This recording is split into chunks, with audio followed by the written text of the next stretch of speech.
Angie Dickinson, born Angeline Brown on September 30th, 1931, in Culm, North Dakota, rose from modest Midwestern beginnings to become one of Hollywood's most glamorous and versatile leading ladies.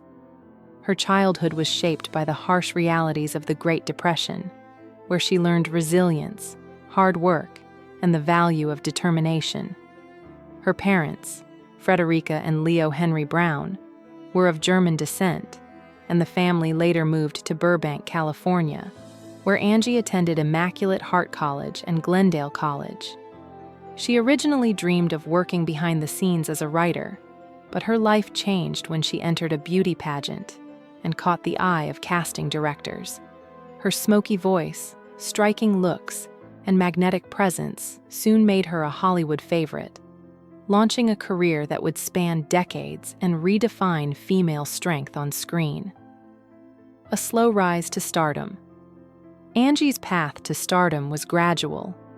She began with small roles on television and in film, appearing in popular anthology shows and westerns throughout the 1950s. Her work ethic and determination pushed her forward, and by the late 1950s she was sharing the screen with major stars. Her breakout role came in Howard Hawks' Western classic Rio Bravo, 1959, where she played Feathers, a strong yet vulnerable saloon girl.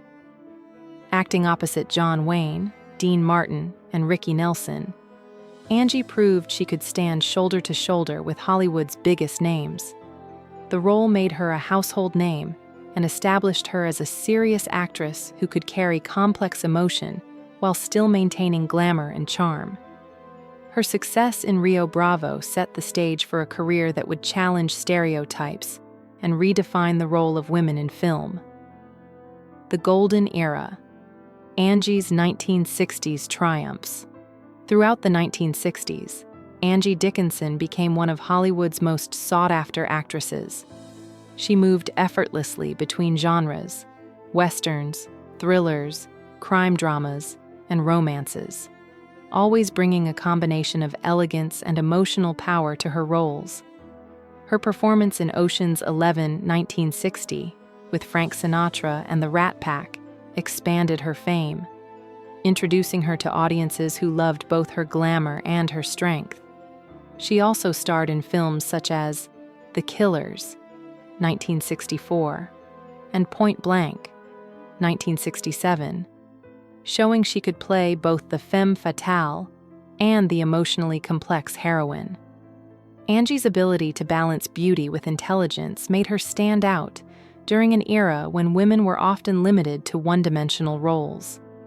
She became not only a movie star but a fashion icon, appearing on magazine covers and red carpets that cemented her status as one of Hollywood's most glamorous figures.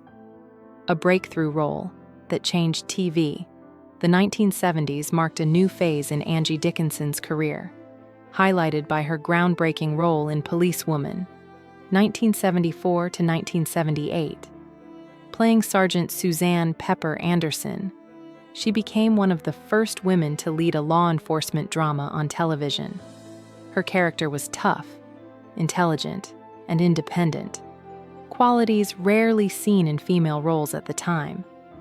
The show was revolutionary, proving that women could carry a dramatic series and command the screen with authority.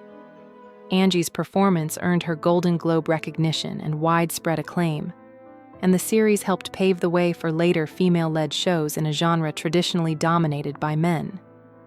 Even after the series ended, Angie continued to act in film and television, choosing roles that challenged her and allowed her to grow as an artist. She remained active and relevant long after many actresses of her era had faded from the spotlight. Life beyond the camera. Angie's personal struggles.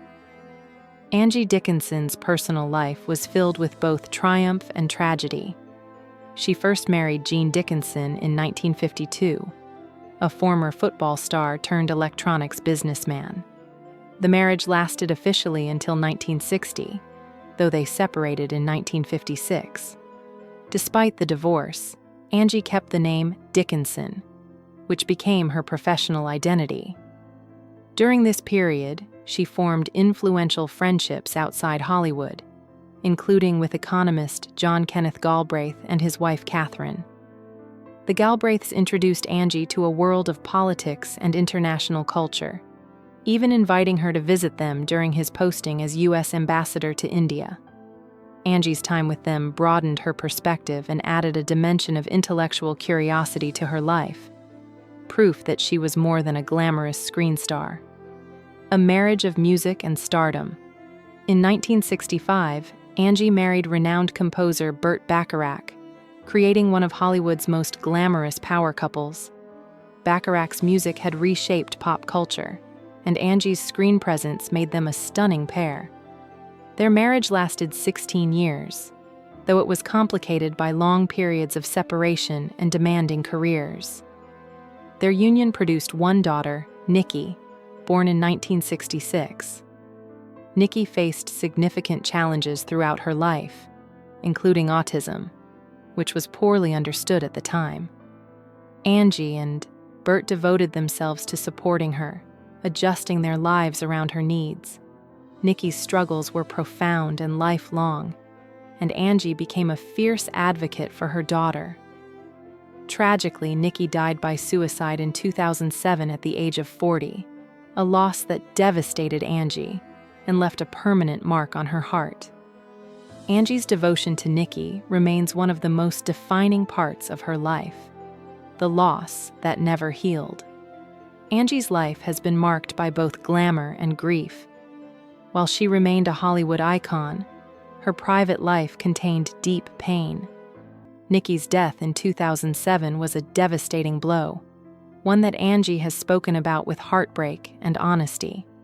It forced her to confront a reality that no amount of fame could soften. A mother's grief is lifelong.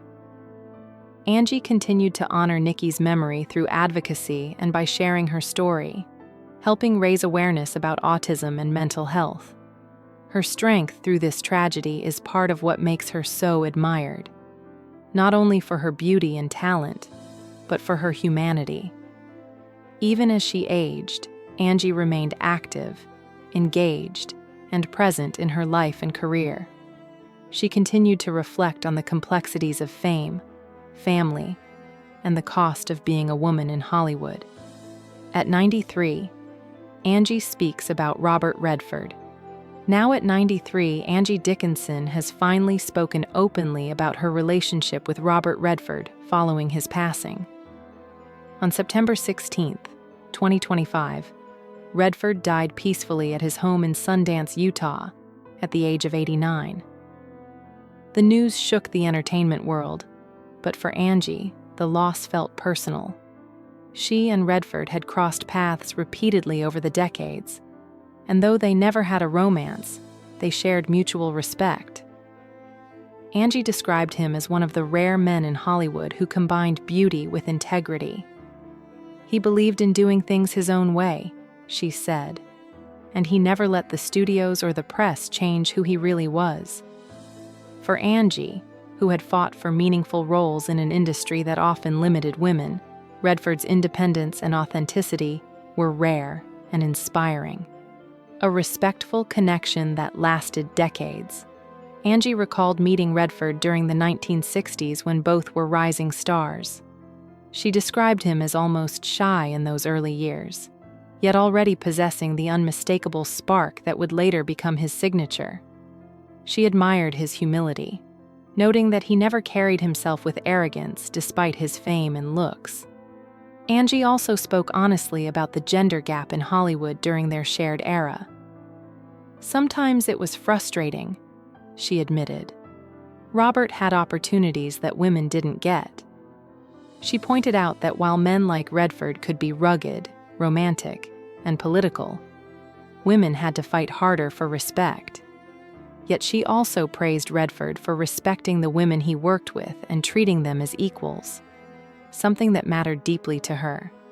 Conclusion: a final tribute to a true Hollywood legend.